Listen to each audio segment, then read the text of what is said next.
Hey, good morning, Kobe. How are you?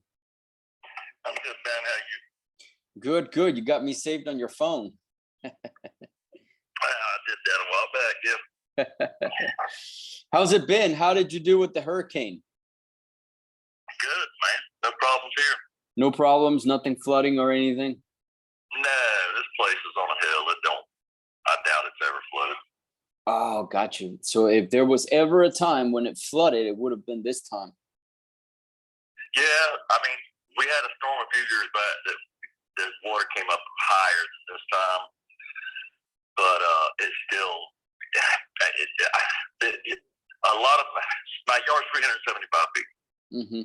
so about 130, 40 feet of it's sort of flat, I guess, but it's higher because I put a lot of dirt down there. Yeah. So then it starts going up a hill, which is probably another 6 feet.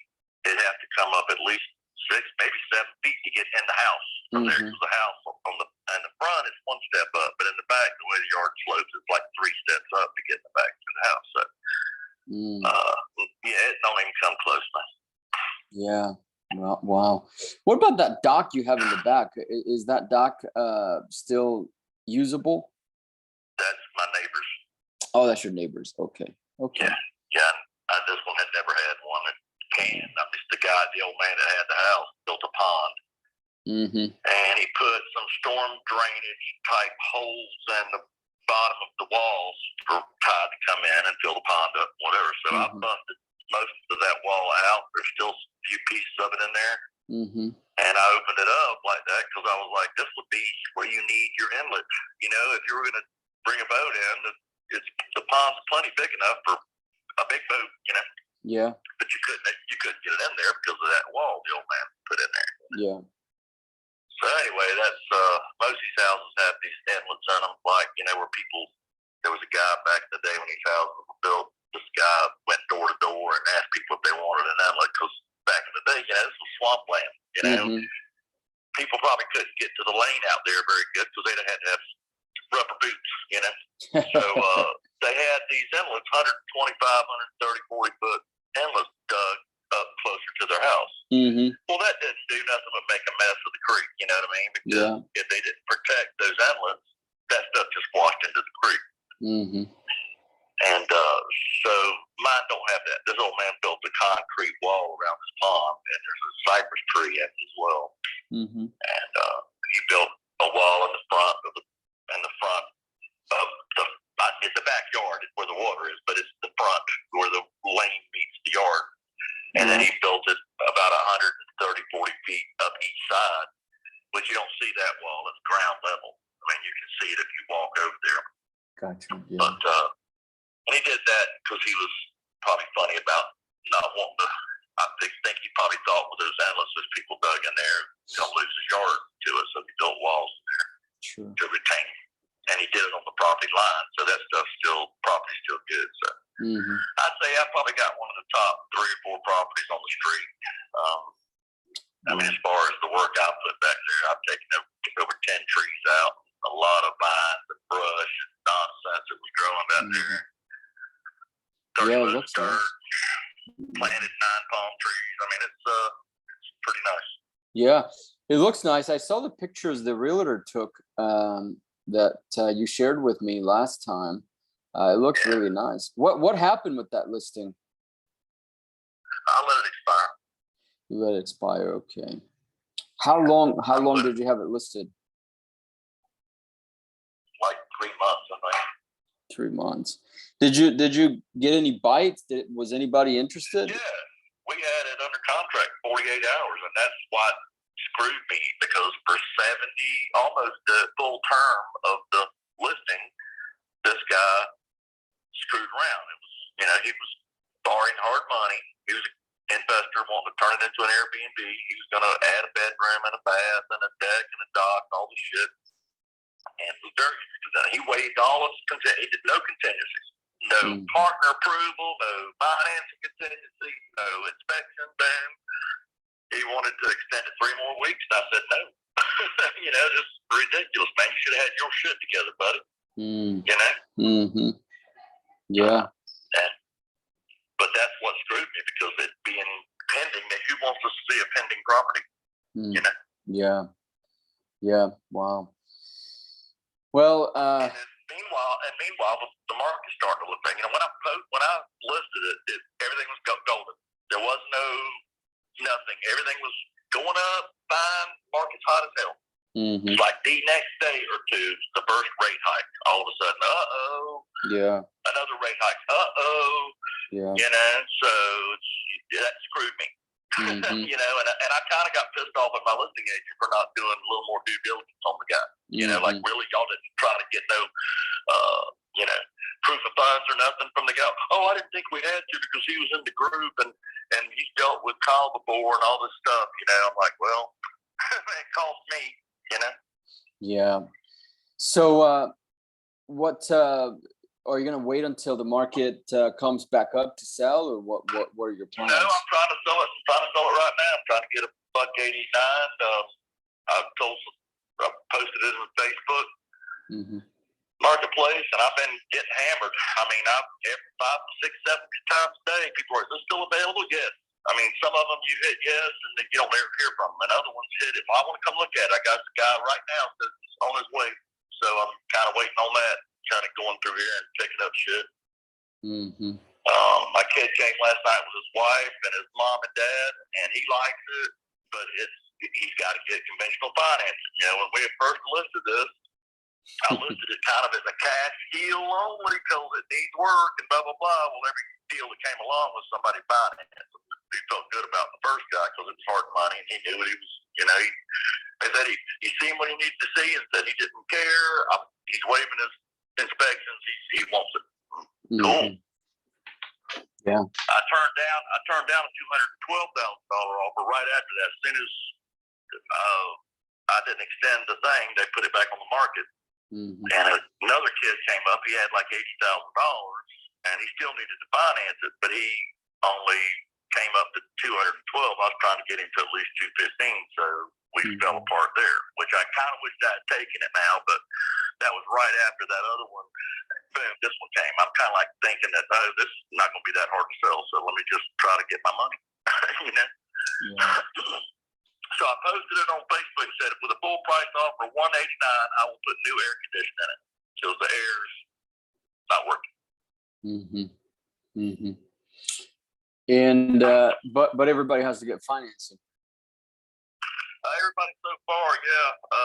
The kid that won it for $212 had $80,000, like I said, so he was not so worried about because he didn't have to borrow that much. So they felt like the bank would surely be like, sure, we'll do that, you know. But like I said, I kind of wish I'd taken it now because you know, I mean, that's why I let the listing expire so I could sell it a little more reasonable. But people were coming in at over 200, so I felt like $185. Well, I'll let it go for 185 without air, and 189 I'll put new air in it. Yeah. How about I have an idea, Kobe. I'm gonna have, I don't know, I had my agent, I gave her your phone number. We've been doing deals for a long time. Did she call you? What's your name? Her name is Denise. I don't think so. I've had a couple of agents come. One wanted to. They got confused. They had somebody trying to sell me on their business and all. I kind of told. We had a long talk. I was talking to some lady that wasn't actually an agent, but I guess she's a telemarketer for them or whatever. And I told her. I said, the reason that I let that expire was because I'm not trying to relist it. I was gonna sell it off myself so I could sell it for $10,000, $12,000, $15,000 less than what I would need if an agent was involved. Well, yeah. I don't want you to get the wrong idea. Let me just tell you what I'm thinking. So she's my partner. Even though she's an agent, she's an investor as well. And so we've been doing deals for a long time. So here's the thing is we're not really too focused on actually making a ton of money right now in this market. You just kind of have to be open to a lot of different ideas. So right now what we've been doing right now is we've pretty much been JVing with a lot of sellers. Okay. So what we do is we bring in the cash pretty much and fix whatever is broken. And then we're listing those properties for top dollar. And we don't know what top dollar is going to be in a month or two. But what we do know, because see, in a buyer's market, and you know this, you're a veteran, in a buyer's market, which is we have right now a buyer's market, you cannot look at the last 6 months to get an estimated value. You just cannot do that. You will not find it. You will not find it. So what you're pretty much looking at is looking at the previous recession and figuring out what happened then, and kind of just taking a stab at it and figuring out what we can do. So in order for us to be able to give you, in this case, a good deal, I want you to talk to her, because the problem is you're going to put a brand new air conditioning in there, and that's going to cost you money.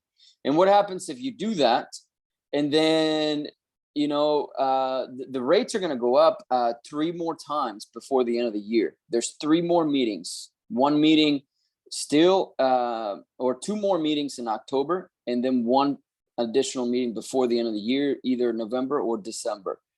And so what if the rates go to 10% before the end of the year, which is what they're probably hoping to do?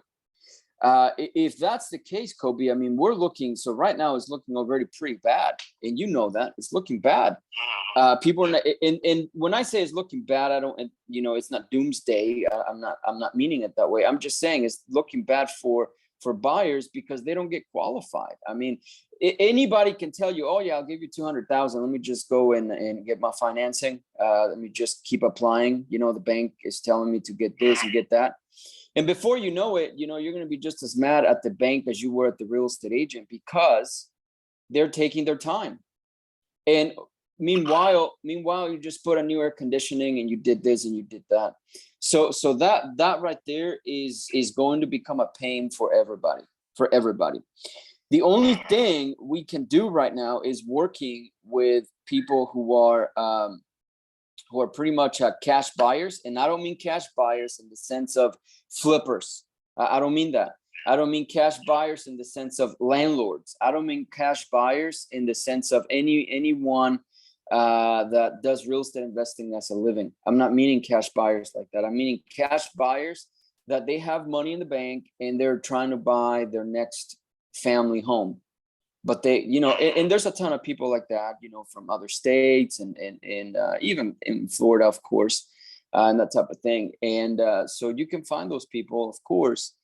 So people who don't need financing are going to be people who we can target, etc. Of course, there are going to be people that will get financing, but we need to have a really nice house. And the problem is that right now flipping is going out of business. And I'm sure you know that. The flipping business is going out of business. Why? Because who are your cash buyers, or who are your buyers, ultimate buyers? That's going to be the people who need financing, conventional and so forth. And those people are pretty much, having a hard time getting financing. So if you're going to be flipping right now, you are, you really, really need to lure the buyers. So the tables have turned, and to sell something right now is going to be a challenge. To sell an investment property is going to be a challenge. Yeah, but okay. So here's my plan real quick before you get into that. Here's my plan. That everything I just explained, Denise is really good at. So what I want to have her do is just kind of come talk to you. Maybe you guys can talk on the phone, but she's really close to you right now. That's out of Jacksonville. So she can come out if you guys wanted to. She's very nice. She's still in her early 30s. She's very cool. I think you're going to find her to be a really good friend, first and foremost. Secondly, you're going to find her to be a wealth of information as far as like investing and stuff, but she's been through the ringer for a long time. And number 3, you guys may be able to come up with a plan. She's actually have an investment property right now that she's going to be flipping.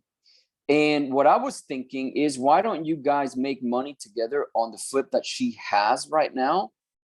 going through that model that I just walked you through, and then you guys can make money on that flip, and then you guys can turn around and do the same thing with your house, and then you can turn around and find another property to do that, and then that way you guys can start. I mean, you've been trying to do this for a while, and I think that finding her as a partner is going to be really, really helpful to you. Not only because she's going to be able to make your income. Look, you may not even have to sell your house. You know what I mean? Because that's the whole point. Is you wanted to go sell the house, you can have a little bit of capital to go and start doing tax liens, deeds, etc. So you may not even have to do that, Kobe. I mean, I've really thought about this for a long time, because you and I have been speaking up for about almost 2 or 3 years now, and really have gotten to know you over the last year. But I was going through my notes, and the first time that I called you was 3 years ago. I don't think you remember that, but I called you 3 years ago. Yeah, it's been that long. Damn. Yep. It was Damn, 3. man, I tell You used to have that house. Remember that house that you had that you were renting out? You sold that house like 2 or 3 years ago. So I called you about that house back then, and I think you sold it like 2 years ago or something like that. So I called you way before you even sold that house. So I'm solid. I am not fly by night. You should know that by now. And Denise is the same way. She's even probably better than I am as far as like being consistent, because when she tells you something, she takes action right away. So I was just thinking how to help you, not only on the side of your property, etc. Look, you're at a point in life right now that you cannot give away your equity, and you cannot even give away 10% of your equity, and you don't want to. So look, I'm wasting my time if I try to convince you one way or another to let me have a little bit of your equity, because you won't. I know you won't, Kobe. I mean, I've been trying for like 2 years now, and you won't do it. So I'm thinking, how else can I be a benefit to you and maybe make money together? And so I just thought about Denise. You guys go make money together. She will make you a ton of money. And then we come back, and you may not even have to sell your house. That's the best thing I can think of. Well, no, that ideally that would be like, but see, it's just that I'm just watching everything fall apart. It's like, you know what I mean? I'm not able. I wish I could turn this around, but it hasn't. And then the market, I mean, it's like, damn, I can't. You know what I mean? Yeah, you can't catch a break. You can't catch a break. Yeah, I'm like, goddamn, I'm watching my funds. They're going to get wiped out here. I mean, I can stay here another 2.5 years, but do I want to do that? No, I kind of want to get this under control. Ideally, I'd like to keep the house, but it's not looking like I can, because if I run out of money, it ain't going to be me. Now I've got to sell the house. By then, it could be worth $80,000. I may have to call the bank and say, you better come get your house. I can't even sell it for what I owe on it. That's right. That's right. How much you owe on it?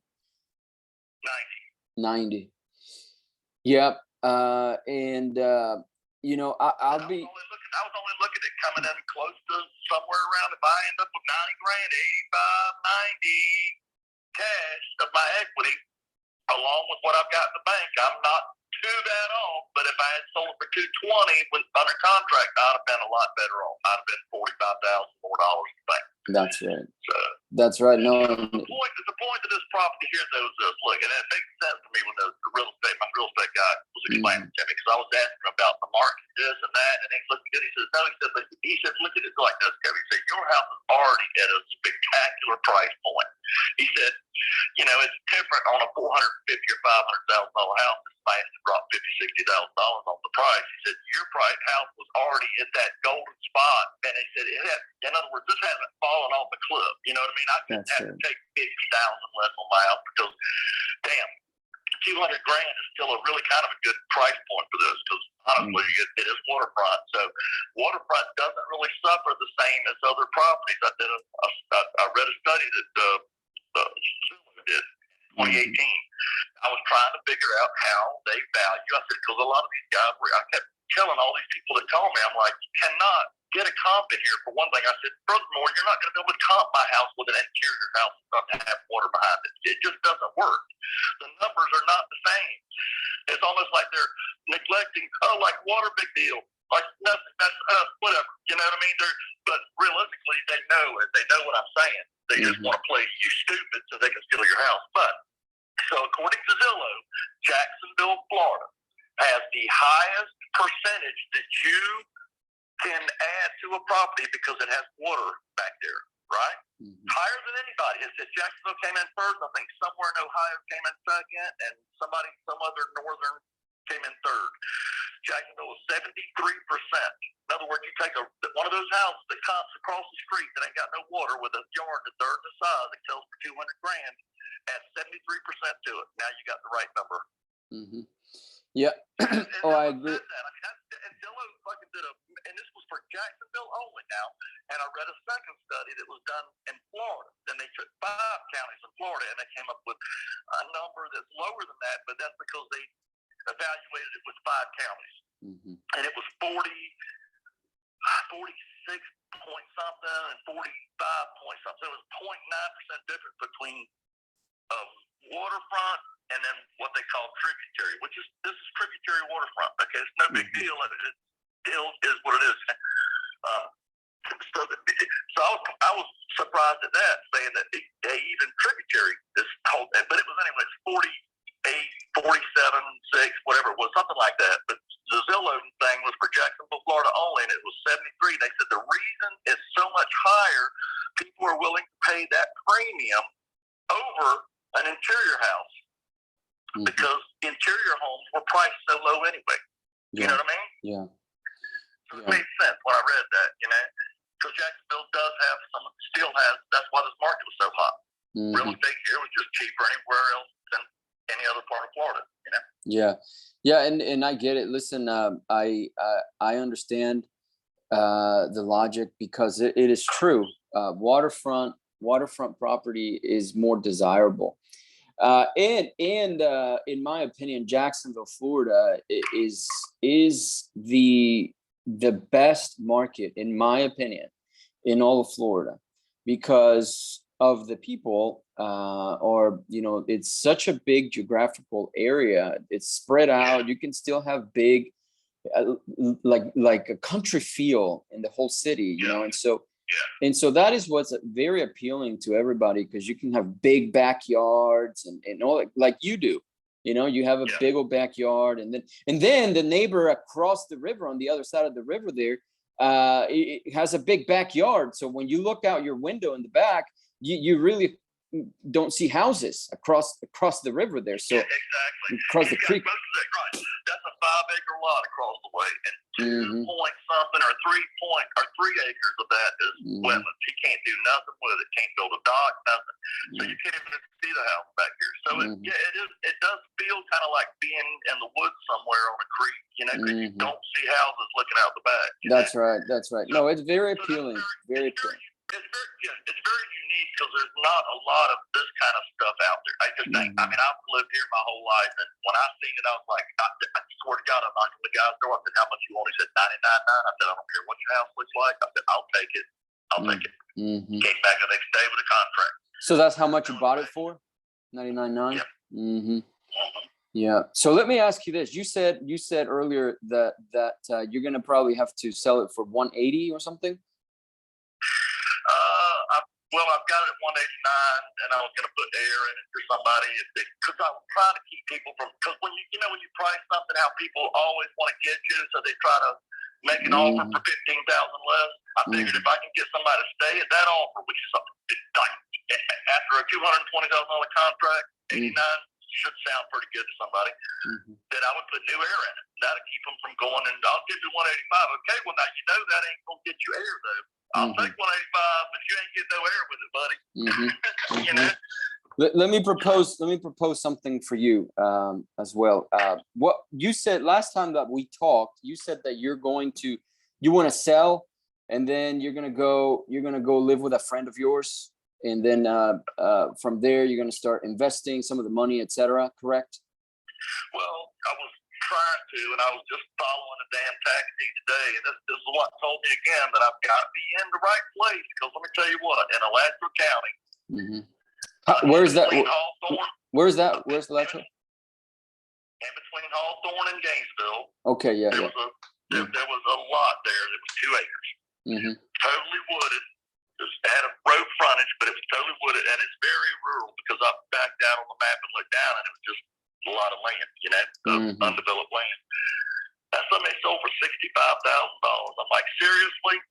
$65,000 in undeveloped land in Alachua County, and I can't get a fucking 185 for this? 2/3 of an acre on the water with a fucking house on it. You know? Yeah. So, no, I had somebody the other day. I mean, I'm getting offers from 95 to 185. I had a couple of verbal offers, and we tried to get back with them people, and they never called me back. So I'm assuming that It wasn't real. Probably, yeah. Well, when it was listed, a couple of verbals came in, and the guy gave me their number. But the reason that the guy that you had under contract with didn't move forward is because he was starting to watch the market. The markets have been shaky for about 5 months now, and a lot of people have been scared, for 5 months, making offers and everything else. So I can imagine that. I mean, I see your point, but at the same time, it's been shaky for 5 months, so I can kind of see and understand why that guy didn't move forward. Because then he would have been stuck. I mean, think about it. He would have been stuck, I hear you. Let me tell you here. We did some comping in the neighborhood. There were on Hatterhole Road. There is 2 houses side by side. One's older, off grade kind of shit. It sold for $220 3-4 months ago. The one next door to it, these kind of not really curb appealing houses to me, but they really did them up nice. When I seen the Zillow pictures, I was like, damn, they staged that motherfucker up, son. Okay. And that was sold for $240, and it's just a frame house, same shit, just nothing special. It was a rental house. Somebody bought it and gutted it and did whatever. Okay, then the house next door to that was a probate house. So I called about that when they said they already sold it. I talked to the personal representative's husband. I found they were in Yulee. And I dug through the records, and found the people on the manager's phone, and we talked for a long time. So this is waterfront property? No. None of these are waterfront. Okay. Okay. So anyway, every house on that street, there's only 6 houses. They've all sold in the last recently. All okay. So anyway, somebody bought that house. One of those investors called him, and he was honest as hell with me. He said, "Look, I'm a contractor." He said, "I told the guy I'd have bulldozed that house." He said, "It needs everybody." He said, "The roof leaks. It's got mold. There's rot. It's a brand new house now. It had aluminum siding or something like that on it. Had a carport. It's a little larger. It's got 1,600 square feet. A lot of that was add-on. And I imagine that's probably where a lot of those problems were as well. So the guy offered him $100,000 for that house. He says he swears that house is going to need $100,000 for it. And they've been over there now for 3 months, 5 trucks every day working on that house. And I've been counting the dumpsters, and I lost count. I don't know how many they've gone through now, but I know I've seen that truck 5 times haul full-size dumpsters out there. So they have more than gutted the inside of that house. Okay, so now that guy's going to have $200,000 in that house. There's no other way around that. Okay, the house across the street from it. Now, there's a garage, a commercial garage in the middle of that road. So there's houses on each side of it. The house next door to it, it's actually behind the house across the street from it. A 3-bedroom, 1 bath, has the same kitchen as me. Nothing upgraded. It is cleaner. It's more livable looking. How many bedrooms and baths? It's 3-1. And it's a little bigger. It's like 100. Let's call it 150 more square feet for now, right? They had it listed for $199. It's pending right now. I don't know how much the sale price was, but $199 was the asking price on that one. Got the same bathroom as mine. It has not been remodeled. It does look better. Everything looks good in the pictures. Well, mine looks good in the pictures, by the way, but when you actually see it, you're like, okay, damn. But that's got a smaller yard, not on the water. It's concrete block, and I think the only reason it's got 3 bedrooms is because it looks like a garage probably was closed off, right? Well, I've got a garage too. That's 1,300 square feet under roof. So if somebody wants to really up the value of this, close that shit off and make a big old master and another bath, and you're hooked up. But so anyway, that's my point. Is that house sold for $200? Probably, or it hadn't sold because it's pending, but.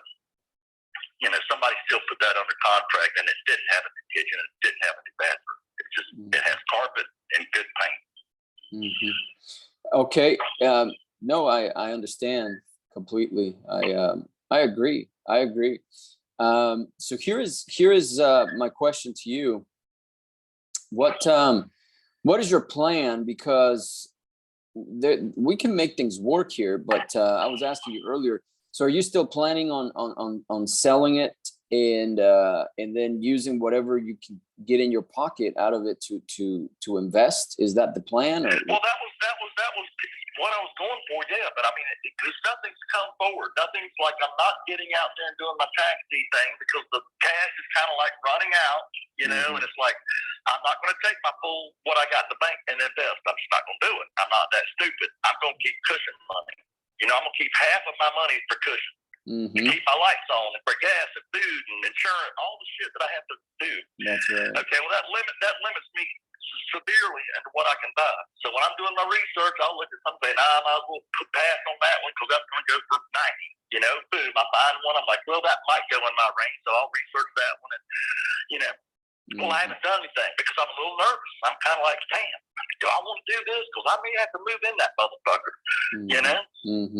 So that's kind of where I'm at right now. I mean, I just can't get up. And then the market, you know, I mean, all of it. I'm like, Dad, I want to buy something in this market, really? Even if it's fucking 25 cents on the dollar? I mean, goddamn. You know, so what happens? All of it. Yeah. No, I get it. Look, Kobe, I'm here. Yeah. I'm here. You know, I called to check on you as well, you know, because we've known each other now over the phone. I mean, I want to meet you in person, but we've known each other now for a long time. And I'm here. You got my number saved on your phone, and let's you know, keep doing what you're doing. But let me just keep thinking, you know, because I think there's several things that we could do. Well, actually, I can honestly right now, I would do a sub 2.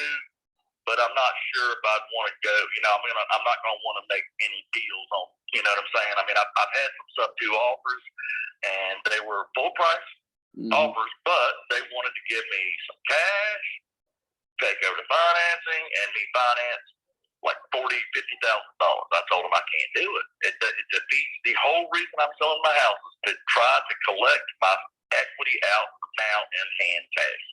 You know. Well, the sub 2 is going to be hard with the type of loan that you have in place because that's what type of loan you have? It's HELOC. Yeah. It's a variable HELOC, but the point is that somebody's going to refinance it anyway, so that thing's only good for another 2.5 years. Yeah, because you got a balloon payment, right? No. Well, they're going to, and when the loan's over, I'm assuming they're going to call me and say, we'll take that $90,000 today, is what I'm guessing is going to happen, yeah. That's right. I don't know. Yeah, that's how it works. Yep. So so that expires when? I think somewhere in 20. Let's see, wait a minute. I took it out. I'm not even sure. I think I took it out in 05. Somewhere in 05. 05. I found the papers one day and seen. 05. Wow. And how many years is it good for? 20. 20. Okay. And you're making payments on that? Interest only, but you make monthly payments on it. Yes, and forever that loan was $277 a month. Well, with these rate hikes, it's $440 now. So if it's 05, so it's gonna be up probably 2025 maybe. Okay, and so you're trying. My thought was that it's always gonna be cheaper than what hard money is anyway, and you're only having to pay the interest also. It's not like you have to try to pay it all, you know. No, I get it. Whoever gets the thing has to know that they're going to lose the house, blah, blah, blah, if they don't, you know, like refinance or whatever. Yeah, so okay, I might be willing to do that deal there, Kobe. And here's what I'm going to do, and I'm going to be completely honest with you. What I'm going to have to do is I'm going to have to sell my property, my house, and because I'll be honest, you know, as an investor, you're an investor, okay? You know, as an investor, this is a very skinny deal from the sense of being very, very nervous about what your ARV is. Nobody knows what the ARV is going to be here. And everybody looks at I mean, I've been looking at the ARV in this neighborhood, and you can't get any comps because these waterfront properties, especially on your street, they don't sell. I mean, the only thing that sells, and maybe, and I'm with you, maybe the reason they don't sell is because the people who live in these houses, they don't want to sell them because they're great properties, you know? So here's the thing, something across the street, this is 7153. This is the way these hard money lenders are going to look at things. And you know this, 7153 recently sold. Okay. It was built in 1958 and they improved it. They bought it as a 2-1, very similar to yours, right? And they added an additional bedroom. They sold it as a 3-1. Okay. But they bought it for $75,000 and sold it for $153,000. Now you go look at the pictures and they're very nice. It's a very nice house. Now I'm not saying that is what your house is worth. I'm not saying that, so please don't misunderstand. All I am saying is, like, all these investor guys, hard money lenders, everybody else making you an offer, they're looking at this stuff. So the only people that are really, so when did that happen? that happened 8/25. So that is August 25 this year. And that was at the peak. Another house sold on Hay Avenue that was a biker clubhouse. Okay, Mhm. so it was a shell inside. It looks pretty decent on the outside, but it's an off-grade kind of sided house with a metal roof. It's on a double lot, but you can't sell a lot because of where the house is placed in the Mhm. middle. You can't separate another lot from it. But it's got a single wide trailer on one side and a new house on the other side. That thing sold. They were asking about 60 something. They sold for 120. That house needs $75,000. Is that 45 Hay Avenue? So now it's hey, you see it. Yeah, I saw it. Yep. Yeah, I saw it. Mhm. So look at the pictures. It's inside. There's nothing there. You know, it's gonna need $75,000 if you're gonna turn it into a house. Mhm. Mhm. So now you got $200,000 in that. The guy that bought it just went over there. He was there for about a week with an excavator and a trailer and removing trees. You couldn't see the house before because there were a lot of trees in the front, kind of blocking it forever, like that. And so he cleared that lot, clear. I mean, it's not even any grass in there anymore. He kind of went over the whole thing, put it dirt around or whatever. Mhm. But so I'm just telling you that just happened. Now that was about maybe a month ago. That house sold for that. Okay, now So it's been rehab. Start adding money. Wait a minute, start adding money because we're talking 2/3 of an acre with water, and Mhm. we got a house that's a lot more house inside than that one ever will. Mhm. Yeah. So how much it sold for? You said ultimately 120. 120. Okay. So they're rehabbing it right now. 120. They're rehabbing it. I haven't seen them. Down there rehabbing. I've seen them down there doing the yard, but because I go by all the time, I don't see any vehicles. Mhm. So I'm willing to do the deal. Why don't we talk about, listen, so the way I see it is the way that you see it. I agree with you. It's better to have a HELOC than to have a hard money loan. And what I could do with this, Kobe, and this is not a business property for me. I can buy this property from you and move in it so that I don't have to, so I can minimize my expenses. So I don't have 2 mortgages, right? Yeah. I can live in it and then I will flip it. I will repair it while I'm living in it. Okay. And then come like 2 years, and I will pay you. When I buy it, I'll give you equity out. Then I'll keep paying you every month to cover all of your expenses. So you essentially, the money you have in the bank, you don't have to spend it. Let's figure out what that figure is going to be. And then, I will buy it over time. I don't know how long that time is going to be. And you don't know either. Nobody knows. And the reason we don't know is because we just don't know what we can sell it for. That's our big problem right now. We don't know what we actually can sell it for. But I'm willing to take the risk. And the reason I'm willing to take the risk is because I minimize all of my other risks by just living inside the house. And I can do all the repairs. I mean, I have all the tools, I have a truck, I have all of that stuff. I can live in it. So even if this house cannot sell for what you and I are thinking, at the bare minimum, I'll just keep it as my house, and then eventually I'll just cash you out, and I can wait. Listen, I can wait 10 years before I sell this property for what you and I are You're talking thinking. again. You're talking. I'm not sure where. I'm not sure what I'm hearing though. For me, I'm kind of in the same place. I can't finance you personally for this. No. I'm not talking about that. Let me re-explain it. I'm not talking about you financing me. I will pay you. I will pay you your equity. Okay. Right. So, and that is going to be big payments. I'm not talking, I'll give you $200 a month for your equity. I'm not talking that. You know what I mean? I'm not going to do that. So I'm talking, maybe I'll bring in at the beginning, maybe I'll bring in 25,000 at the beginning when we close. Then before the end of the year, I'll give you another lump sum similar to that, and so forth over the next, say 2 years, or the next two years. That don't work for me, because I kind of already said that. Well, look, let's do the math. Hold on. Let's do the math real quick. Let's do the math real quick, okay? I will buy it. No, but hold on. I cannot invest money I do not have in my bank account, though. How? I cannot make that any clearer than that. I cannot pay 25,000 on top of 60. It's not enough money still to button with. On top of 60? What's 60? It's not even 60 now. It's 55 probably. What is 55? I'm missing something here. What I have in the bank. Okay, gotcha. Okay, so let's start at the top. Okay, let's start at the top.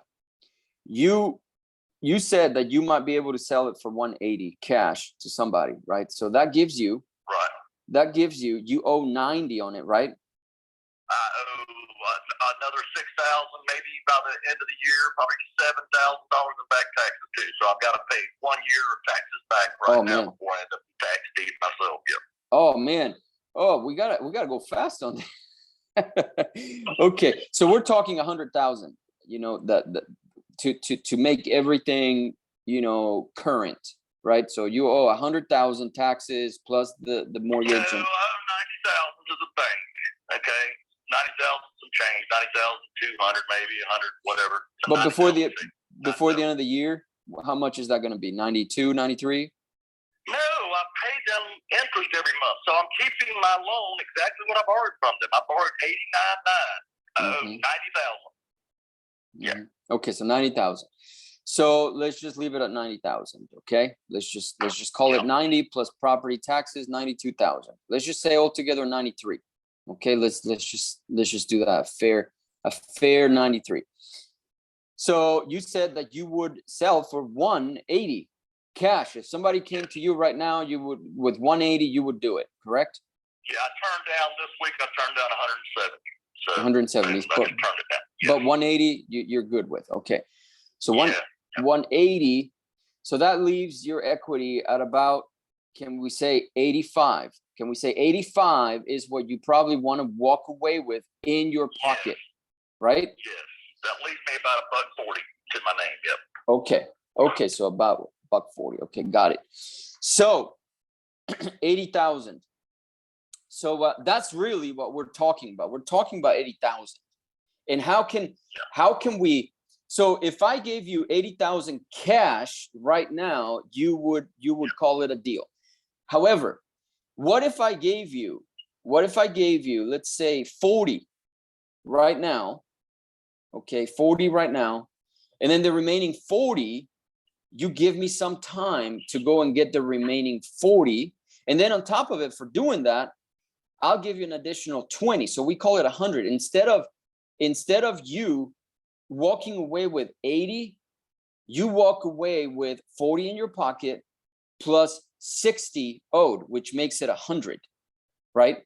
And that 60 will be paid before your actual loan that you have expires, way before that. God dang, man. I'm 40. I'm kind of almost thinking that if I even lived to see that day happen would be a miraculous thing, dude, right now, because I'm stressing my ass off, and I'm not probably in the best health, but I'm not like falling down. I'm actually not, my back don't hurt. I'm still able to do things. Like I'm honestly kind of thinking right now about throwing some money at it because I'm just tired of fucking dealing with these fucking assholes talking about I'll give you 95. I'm like, yeah, well, good luck with that. You know, Yeah, they're but just trying to steal it. but if you listen, me giving you $100,000 equity, that's not stealing it, and you know that because that puts you at about. I know, but we're talking about 2 years from now, man. No. We're not talking 2 years. I told you I'll give you 40. You know, at the outset, like you walk away literally with 40 grand in your pocket. Yes. You know what I mean? And like you said the remainder before the loan expires. Yeah, which is about 2.5 years. No, and that is listen, and listen. Here's the thing, Kobe, that I don't want you, and I don't want myself to have this property forever. My goal is to come in and fix it within 2 to 3 months. So that the time that you're giving me, the 2 years that you're giving me for the other 60, okay, it's up to 2 years. Just so that we don't end up in court or anything like that. Here's the drawback. Let me just talk about the drawback so you can see what I'm seeing in my head, okay? So in other words, so wait a minute. So you're talking about selling the house then before that 2 years is even up? Absolutely. I'm talking about selling the house in 6 months. And then you're talking about not even paying me till whenever before that 2 years. In other words, you're cashing out. No. Let me stop you right there. No, let me stop you right there. When I sell it is when I cash out the rest of the money I owe you. Yeah.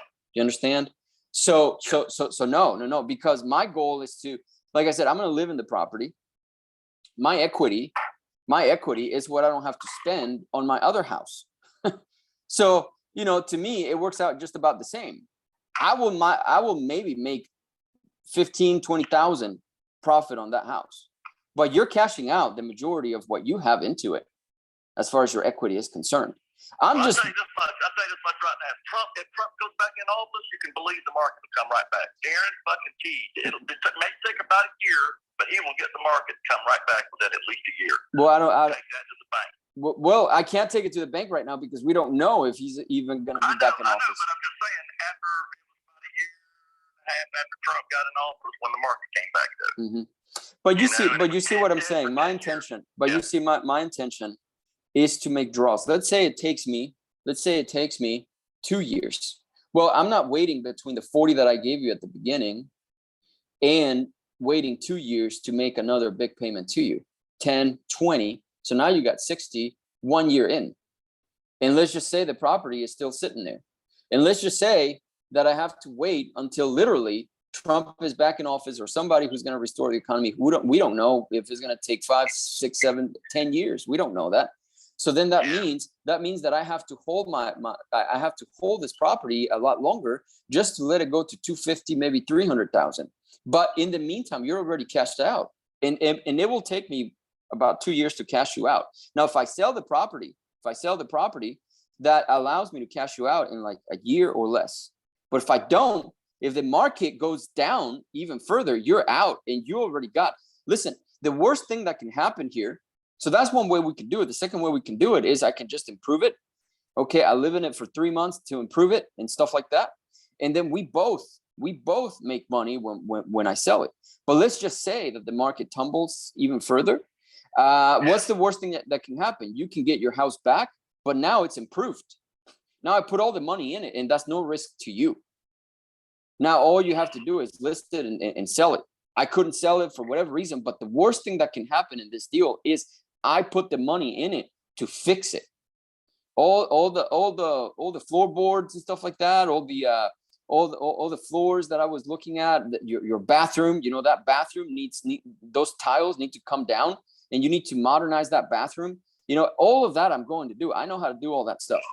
So the worst thing that can happen is you have a house that can sell. That's the worst thing that really can happen. There's no risk to you. It really isn't.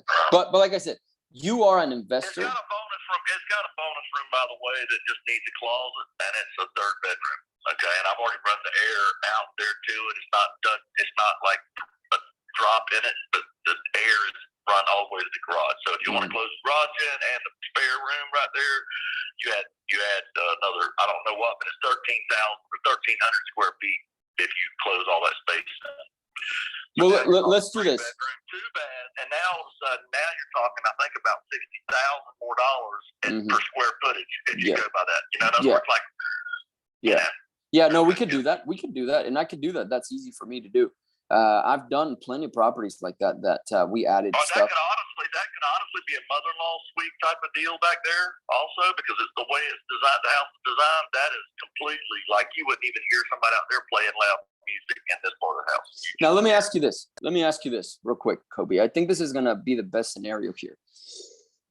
You're saying that if somebody gave you cash right now, and if you're able to walk away with $80,000 in your hand, that's going to be a good deal for you, right?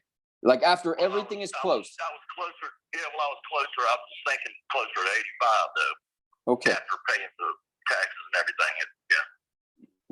Right. Okay. I have to sit down with my numbers again, but. Okay. Let's say 80. Let's say 80 because you gotta allow me to make some money too, Kobe. I mean, I'm trying to figure out how it can work out. And at 80, I think I can still make it work. 80 in your pocket. Yeah, no, but if I'm being so kind of, you know what I mean? If I'm being so like making a deal happen here, it's almost like you need to kind of come on the front end a little bit and say, hey, I'm going to sweeten this a little bit to make this deal work, because realistically, the financing for it's in place. It's 2 years from now, but you're not planning on holding it out for 2 years. You know, the market really has not collapsed like you think. Not on waterfront it has. I mean, sure, people are taking less, but this will still be, even ARV, this will still be one of the cheapest waterfront properties. If people are looking for cheap waterfront, when they're looking on Pottsburg Creek over there, and those houses are $480,000, this is $320,000, they're going to come look at this one. Well, you know?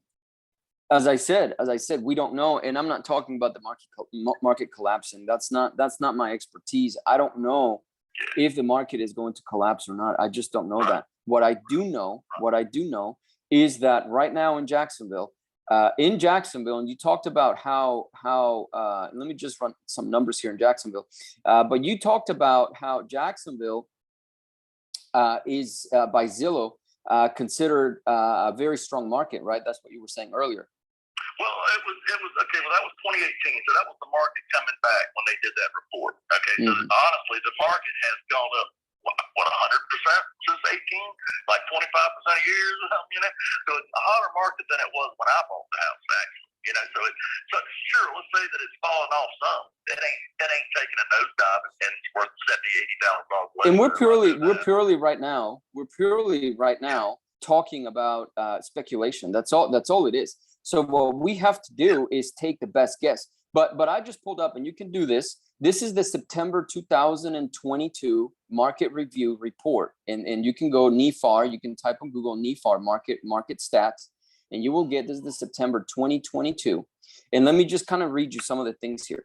Closed sales. Okay, closed sales right now. This is because my ear's going to sleep. Hold on. Okay. All right, go ahead.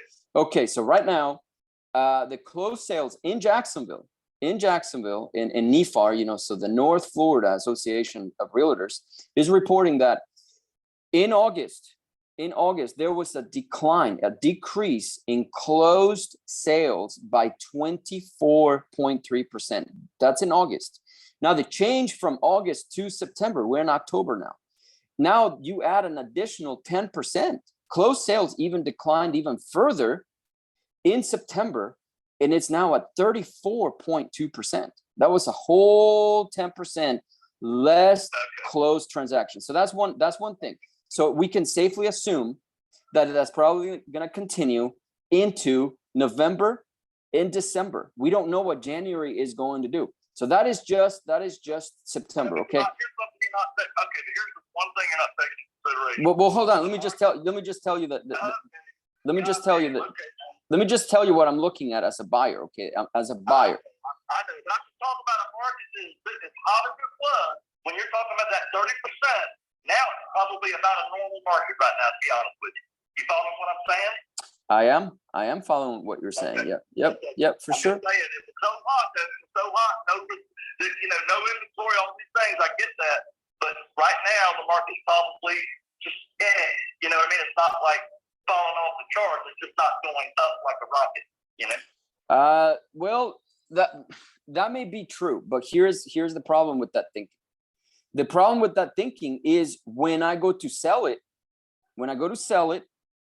I'm going to be on the same boat as all of the other sellers. I have to slash my price. So all the other sellers don't have water. No, well, you can't say that, Kobe, because there's plenty of properties out there that have water views, waterfront. There's plenty of properties out there that. I'm just saying that when you're talking about those numbers don't break it down by waterfront versus this versus all this stuff. I'm just saying waterfront. You know, it's like it's buy house price the same as an interior house over there. Or what are you going to buy first? Are you going to buy the waterfront because it's the same price? You know, I'm saying if you go by square footage of what's selling right today. Like Kobe, here's one thing that we're missing. That when the banks are approving a loan for my buyer when I go to sell it, and they have to get a conventional loan, FHA, even a VA loan, the bank, and you know this, Kobe, you know this, the bank is not saying, oh, we're gonna approve this loan because it's waterfront. You know that. They're looking at the market. They're looking at two things. They're looking at the interest rate, right? And how strict they have to be now to approve based on the current interest rates. The banks are not looking at whether this house is waterfront or not. You know that. So let's not talk. They're going to have to evaluate the property because they can't. There's something wrong with the fucking system if they're not evaluating the property for value. No, they'll run an appraisal. They'll run an appraisal, but their criteria, the way that they decide whether to approve a loan or not, doesn't have to do anything with whether it's waterfront or anything. It makes it different.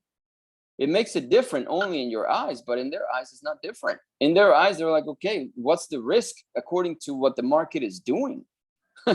You know, so they're not evaluating so much the house; they're evaluating the risk in the economic environment. You know that, and I have to take that into consideration. Their risk is based on the market statistics. So when you tell me, well, you're not counting, waterfront, I'm like, no, the bank is not going to do that either. So, but me as a buyer right now, that is going to be a motivated seller here pretty soon, I have to consider all of the above options. So I'm just asking you to keep that in consideration and just kind of see it from my perspective. I know you want to sell. I know you need money in your pocket, but I'm asking you to do me a favor and just kind of look at what I'm looking at. I know you're looking at things based on a seller's perspective, but I have to look at things based on a buyer's perspective. $180 grand. If I had this under contract, even though the market was better than this is $40,000, even though it was a good price point for waterfront. You'll sign a contract. Right now, I can't see them. No. You got it wrong. You're misunderstanding what I'm saying. I'm not making you sign a contract for 180. I'm going to send you a contract for 200 grand. That's, so you're not losing. It's a better proposition for you because you lock in the $200,000 now, right? And if the market falls, that becomes my problem. Now, what I have to figure out is, let's just say that this lingers for 10 years. What I have to figure out is two problems I'm going to have. The number one problem is you're going to be the bank and you're going to collect from me, in 6 months, in 1 year, in 18 months, and then in 24 months. Those are going to be probably your draws, okay, at the $200,000. And then what's going to happen to me then is in 3 years or 2.5 years, then I have to pay that HELOC. So then that becomes my problem. So I can take that risk. You know why? Because I can replace that financing on this house because I'm willing to move in it. That's why I'm saying the only way I can do this deal is if I move in it. And because if I move in it, if it becomes my personal home, I don't mind paying those mortgages off. I don't mind going and finding financing for this. I won't be able to find a VA loan. I'm a veteran, so the VA is not going to approve me. I know that. But what I can do. You said the VA is not going to approve you? No, the VA is not going to approve me. No. Wow. Well, nor do I want them to approve me because they're not going to give me the rate that I want. I don't want to have a 7% rate. I mean, what's the difference between right now 7 or 8% rate right now in a hard money loan? I mean, it's like the same. It's like now the bank is like the biggest hard money lender right now there is. I don't want that. So no, what I have to do is I have to get creative and go find money, cheaper money somewhere else. But that is my problem. Why don't you just what I'm saying. why don't you just take the 40 grand then and just finance this house for? I mean, because it certainly should appraise for. You know what I mean? In other words, it'll come. You'll be able to get a loan for because that also is an expense to me. Look, when I buy, I have closing costs. Okay. And when I sell, I have closing costs. I'm not going to do that. I want to buy. You already have financing in place. I'm not going to go spend money to get new financing. Okay. I'm just not going to do it. Why? Because that's a risk I'm willing to take. Now, if I have to do that because the market crashed and all this kind of stuff, everybody's like going crazy, then that only means that I have to wait additional years. We know the market is coming back up. We know that. It may take 10 years. I'm willing to hold this house for 10 years, Kobe. That's what makes me different than other buyers because I can live in it. That's it. Most other buyers are not willing to do that. They want to cash out. And even if you do a sub 2, even if you finance it to somebody else, they're not going to move in. They're going to turn it into an Airbnb. They're going to turn it into a rental. And then those cash flow numbers have to make sense for them. Now, the only thing, listen, you want too much money for this house in this environment. You know that. I know that. Everybody knows that. Okay. So the only way that this deal can make sense is if somebody's willing to move in, and I'm willing to do that. I'm willing to do that. I'm willing to take that risk. So with that being said, Kobe, think about it. Look, you and I have been talking for 3 years. Think about it. You let me know. Talk to the other buyers that you have. What I would advise strongly you not do is don't get into a contract with them unless you have all options on the table. And before you do that, call me and say, hey, Ben, look, I just want to let you know somebody offered me $200,000 cash and I'm going to take that. And of course, I would say, Kobe, that sounds like a great deal. Go ahead and take it. Go ahead and take it. But they're not going to offer over what I'm at. That's why I feel like I priced it kind of right at a good, an unbelievable price point. I'm thinking kind of deal, That's right. But look, I am willing to give you the 200 grand, but just work with me here. Take a little bit of a risk together with me, which is it still puts money in your pocket. But like I said, the only way, and you know this, Kobe, the only way this deal makes sense for that price is you got to find an investor who's willing to move him and his family. I have two little girls, 2 and 4. And then I have a son, who's older than that, 11-year-old. And, we can live in the house. That's a fantastic yard for my kids. I'm willing to take that risk. I'm willing to hold this property for 10 years. No problem. Until it appreciates enough that I can make money. You get what I'm saying? Because that's the only way this deal makes sense. Any other way, it doesn't make sense. But by then, you're long gone. You got your equity out, and that's fine. I'm willing to throw money into this house to cash you out because that's what you need. So this is just a peer-to-peer. This is not a deal for me.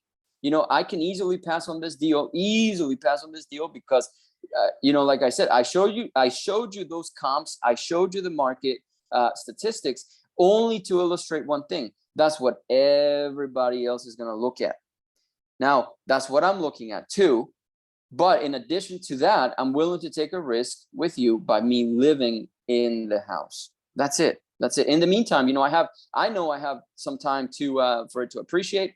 I'm not going to wait, 10 years to do the repairs. I'm going to try to flip this as soon as possible, But if I can't sell it, I got to sell this house. Look, I got to sell this house for $210 for it to make sense for me, No, actually 220 for it to make sense for me. But that mortgage fee, you said you're responsible to pay that after the things up. Really, I'm responsible for paying that off because you know what I'm saying. Mm-hmm. They're gonna come after me, not you. You know what I'm saying? No, they come after the house. They'll foreclose on me. You know what I'm saying? So they're just wanting to get 90 grand out, and they can do that today. They can foreclose on you today, now that they have the right to, but they could. Even in this environment, they will get their 90 grand out. No problem. They can sell it for 100,000, get their money back out. No problem. No problem. That house will sell for 100 grand. No problem. You know, so we have to avoid that. We have to make sure that we do things the right way. We're not trying to scam everybody. I want you to win, but you also have to have a little bit of allowing me to win a little bit, you know. And I win also, to be honest. Like I said, it's very skinny. I'm not going to make a profit in this deal. What I'm going to make as profit is that I'm going to have my family live in the house, you know, without me having to pay for another place to live. That's my profit. That's what I'm saying. That's the only way this deal makes sense. Any other way, it will not make sense. And you know that. You know that this house. Well, I kind of do because I'm trying to sell it to an end buyer type person that has. That's right. That's right. And I'm an end buyer. That's what it is. I'm an end buyer who's willing to come in and buy this as a handyman special. I'm an end buyer. I could do this. So that's what I'm saying. So think about it, Kobe. Look, we've been on the phone now for about an hour and 10 minutes now. So think about it. I will give you a call later this week. You let me know how that marketplace is doing.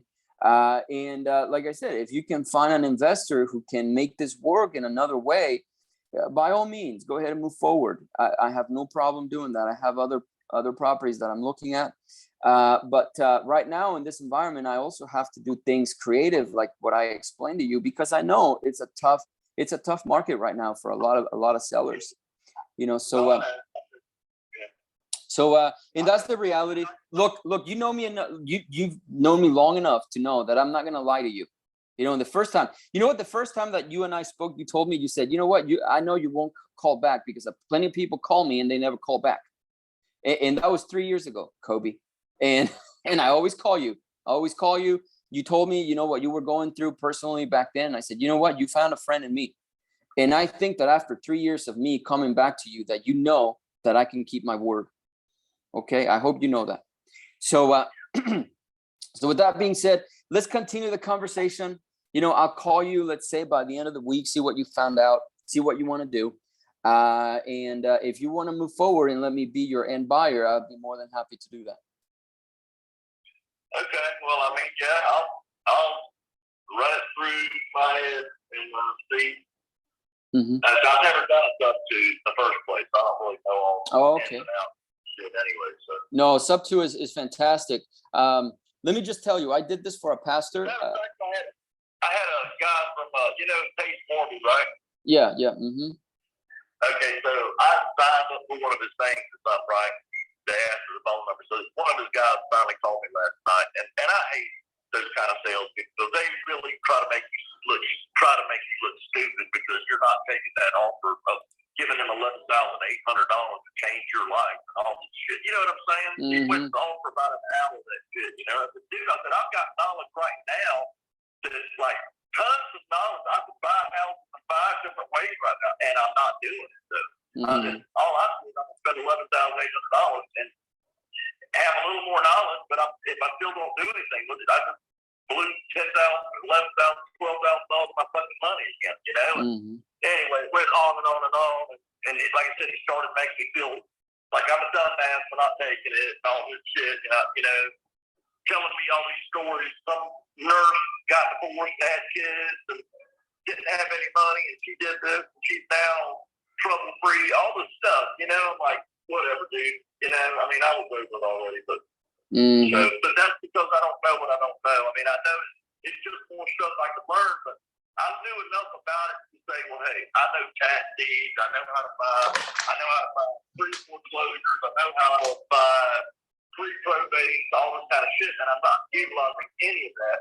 Mm-hmm. Yet I'm on the computer 8 hours a fucking day, seeing certain records and doing all the stuff Yeah. I'm not like getting outside my box and outside my comfort zone and making shit happen. So, Well, here's the thing. Here's the thing is that this is not a good sub 2 deal. This is just not. This is an end. Only an end buyer that has experience in real estate can make this work, and that's me. And people like me. I mean, there's plenty of end buyers out there that are experienced in real estate. I told you probably been about 6, might have been 8 weeks ago, a guy that I turned on to pay more because he just started. He knew I knew tax deed, but he just, like, I was explaining to him all the different ways. I said, no two people buy shit the same way, dude. I said, there's wholesalers, there's people that got into it. That sub 2, and I explained sub 2 to him. Well, he kind of got into it, joined the group. Next thing you know, he's kind of like, oh, let's do it now, you know. But anyway, what was I going to say? Oh, yeah. So he put it out to his group, and one of his guys called me and wanted to do a sub 2 deal and was willing to pay me my price, $120 a phone. But it was 40, whatever, it was 46,000 cash, and then me finance the other, whatever it was, 40, 56, whatever it was, I don't remember. And then him, assumed the thing there, you know, and I was telling him that doesn't work for me. You know what I'm saying? At the time, but he was willing to pay me 20. You know, certainly that was 2 months ago, let's say, but you know. Yeah, well, it's not a. If you go back to him, he's probably not going to try to even give you the same thing because it's the market changed.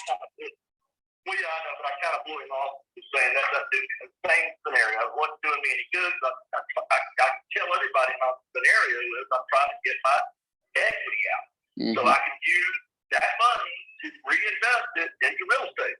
And the whole reason for it was I was trying to borrow money from people. It's not as easy to borrow money on fucking tax deeds because I need that money yesterday. There ain't no such thing. Get back from these 2 weeks. Sorry, that don't work for me, buddy. Yeah. Tax deeds, so I'm gonna call you and say I'm a high bidder. I'm gonna need $90,000 a day. Yeah. Well, why just the couch, you know? Yeah, let's keep the conversation, Kobe, and please update me. I have to do a couple things over here, but I'm willing to be your end buyer. This is not an investment property at those numbers, at that equity that you want. It's just not, and you know that. So I'm willing to be an end buyer. I'm willing to take over that 90 grand that you have there that you owe, and I'm willing to put in the money to repair it. And if I'm never able to sell it because just the numbers don't work, then I'm gonna have to figure out a way to keep it. Just leave it to my kids, and maybe when they when they grow up, maybe they can sell it. Because it's gonna take a long time. There's a lot of things here. There's a lot of debt. The debt of you is the biggest debt because you're not willing to part with any of your equity, and I don't blame you. I'm not saying that in a negative way whatsoever. If you can get, I'll pay tax. That was $100,000 just boom. Yeah, that's right. I didn't have more money, you know. Yeah, that's right, and that's fine. Like I said, I don't blame you, and you need to get your equity back out. But at the same time, when you got that HELOC, you got 90 grand. So you did get your money back already. Well, yeah, but I remember telling my cousin stole 37,000. I never really recovered. Well, yeah, no, but you got to realize, I mean, that the house doesn't care about that. What the house is saying, the house has already given you back what you put into it. If you lost it and somebody, which I'm sorry to hear, it's just that equity came out already. That equity came out already. I enjoyed $277 a month rent for 15 years, 20 years almost. Yeah. No, I get it. Like I said, Kobe, let's like I said, you're a friend. We're friends, and let's even if we don't do this deal together, no problem. Because we'll keep being friends. And you're a nice guy, and I want to keep you in my circle of friends. But yeah, give it some serious thought. Like I said, I'm your end buyer. If you can't find anybody else, I'm your end buyer. Let me know. Yeah, you're gonna send that real estate lady around. If you want, she can sort of make a kind of a walkthrough for you and give you some kind of You know what I mean? Yep. Yeah, for sure. Keep in mind this: this house has a lot of windows in it, and it's got newer, double insulated, tilt back windows in it, and they're all good. No fog, no nothing. They're actually probably the better windows you can actually buy. And that cost somebody $8,000. That's what you buy. You know what I mean? And it does have a 2014 roof on it. It's a 30 or 35 year roof. So okay. Architectural things. Yeah. Yeah, no, I like the house. Let me tell you, look, I'm not, this is not a strategy. This is what I'm telling you is not a real estate strategy. Okay. I like the house. I don't mind, in my view, I'm looking at it like, okay, I'm paying pretty much retail for the house. No, I'm paying above retail because it needs to be rehabbed. It needs some work. So I'm really paying above retail for the house, but if it's my house, it doesn't matter. It doesn't matter. And if you're willing to let me find the money, like I said, over time, I can make it work. I can pay above retail if you allow me to find the money. Because if I have the house, if I'm living in it, it's easier for me to find the money to put into it, so I can cash you out, because they know that I have plenty of skin in the game. I'm living in the house. You know what I mean? And I'm an investor. So yeah, they people that I network with will see the point. Yeah, but if you chose to, let me put it this way, that person, I said to my guy before I listed it, said, hey, this looks to me like it'd be a super good, perfect Airbnb, and he agreed. And the guy that wanted to put it under contract, that's exactly what he wanted to do with it. Well, here's the problem. I'm going to tell you one thing about Airbnb. Go ahead, but I'm saying you're probably looking at about $4,000+ a month if you Airbnb it, because of its location, what it's got, where you are, the river, you can put canoes and stuff back there for people, or even have a little boat house for them later. Even charge them more if they want to use the boat, or just use or whatever it's like to put back there. But my point is, this somebody's going to pay a little more for this versus just a room or two. Kind of you know what I mean? Mm-hmm. Yeah. Certain people are going to look at it and say, "Oh God, what's going to do? Look at the nature this place has." All this, you know what I mean? So there's a little bit more kind of money there. But I think that this would be a good Airbnb if you chose to just stage it, fix it up, do the bathroom, kitchen, put some flooring down, paint. You can Airbnb the place. Mm-hmm. You wouldn't even have to add that other than that function. You could turn that into just a little coffee room, or put a door in it and make a deck off of it, or whatever. There's any number of things. I mean, closing it off and making it another room for two people, though, because now you would have 2, 4, 6. You'd have 8 people to sleep here. Two per room, and 2 in the living room with fold out. Mm-hmm. Mm-hmm. Yeah, I'm looking at AirDNA right now to see what it says that it might be able to bring in. Give me a second. So my thought on that was, anything you put in it, you fix it up real quick, and you can Airbnb it. Well, that would buy you another house. You know what I'm saying? Plus positive money every month. Yeah, but the problem is that you need a lot of cash up front, and that is a huge issue. Huge issue. If you were willing to take less up front, yeah, the sky's the limit. But the problem is that you want your equity back out, like out, in no questions asked. Which, what you're going to do with that money is you're going to keep it in the bank. And the bank is not going to pay you any interest on that money, for sure. Well, yeah, I know. So well, that's why I said, being that I'm losing $40,000 more now from what my original contract price was, I was looking at $180,000 when the sale occurred. And now I'm looking at 135-ish. So and that's getting my money like cash now today. So anything beyond that, now it's kind of fun to me, because honestly, originally I was going to sell the house. I was going to take 2 credit cards off, $15,000. Buy a. I was going to stay in that for a while, man. I was done. I wasn't going to do it in the house. I don't have, the money. I can't fuck that. Life, phone, got there, insurance, property tax, all of it. No, I was going to do that and invest. And later on, if I made the money, I may think about buying a little house, because at that point, I'd have money again. I'd be okay with it. But I was going to rough it, man. I was going to rough it until I got made. I was not going to make my life easy there. That was the whole point here. Not make my life easy so that it would make me want to invest, not sit on my ass, not do it, Yeah. So it makes it a little tougher because I've already taken the $40,000 hit. Now I've got to take the finance type thing, which it doesn't, it's still has Sure. me on edge because I still can't get out there and play the game I want to. I can't buy the motorhome. I've got to live with my buddy, and I've only got about $100,000 in my hand now. Well, let me ask a different question. Why don't you let me make you some money with a little bit of the money that you already have in the bank right now?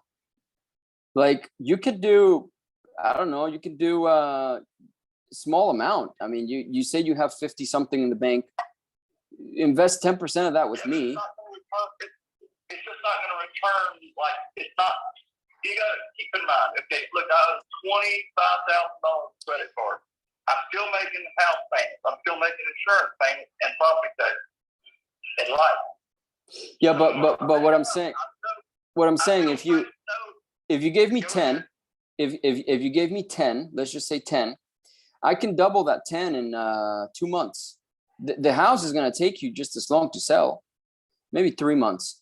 3 months because of the market. I used to say 1 month because the market moved so fast, but right now in about 3 months. So bad that you're sitting there telling me just to carpet on this market so bad. How are you able to make $10,000 on $10,000? Because of the price that we're getting this at. Right now it's a buyer's market. You can get deals anywhere. You can get deals. It's so good. I mean, I got, as an example, I got somebody in Orlando that they're just pretty much, no, I'll give you a better one. I have a deal in Illinois right now where the guy, he used to be an investor and he's just got a mortgage on it, and his mortgage payments are only $250 a month. And he just said, you know what? I can't sell this house. You guys take it. I'm like, what do you want for it? He says, just make the payments. Just send me a deed and I'll sign it. That pretty much he wants no equity out of it. He rented it out for many years and he says, you know what? I don't have the money or the time or the inclination. He's 82 years old. And he says, just go ahead and do whatever. You just have to do cosmetic stuff. And then just fix it. And then you go ahead and sell it. That property right there, the mortgage on that is 40 something. I can estimate I can throw about 15 grand on it, cosmetic stuff, and just resell it. And resell it for cheap. Right now, you're not going to sell anything for market value. So you have to buy cheap and sell cheap. If you do that, you can find a ton of deals. But if you're trying to play the game of market value, you're not going to get anywhere. Nowhere. You will not get anywhere. Nobody right now, not even retail buyers, nobody's buying things at market value. Nobody. Why? Because they don't have to. They don't have to. I'm trying to give you a deal to sell so you can sell at retail value of 2 months, 2-3 months ago. You are literally coming ahead here in this deal that I proposed to you. It's up to you to take it. But like I said, if you don't want to do that, let's just make money a different way. Give me 10 grand. I'll do that deal in Illinois, and we'll sell it for cheap. That house we can sell. I was looking at the comps. That house, fixed up or whatnot, it will sell retail on that house. Probably right now you're looking at 140, 150, maybe. But I can sell it for 100, and it will fly off the shelves. 100 is gone. It's gone. Like somebody with cash will buy that house. If I go to take up the payment, why do you need 10,000? No. The 10,000 I can use that for the rehab, and then I'll take a loan from somebody else, and I can pretty much give you double your money on that. No problem. No problem. Somebody else, I'll pay like 10%, maybe 20% on their money. Still, 20, so 30. Yeah, still make money on that deal. No problem. How would I be secured? The mortgage, I'll give you a note. Give you a note and a mortgage on that house. I am not. I'm just buying it sub 2, so I'm not. I am not paying to cash it out, to cash out the mortgage. But there's plenty of deals like that.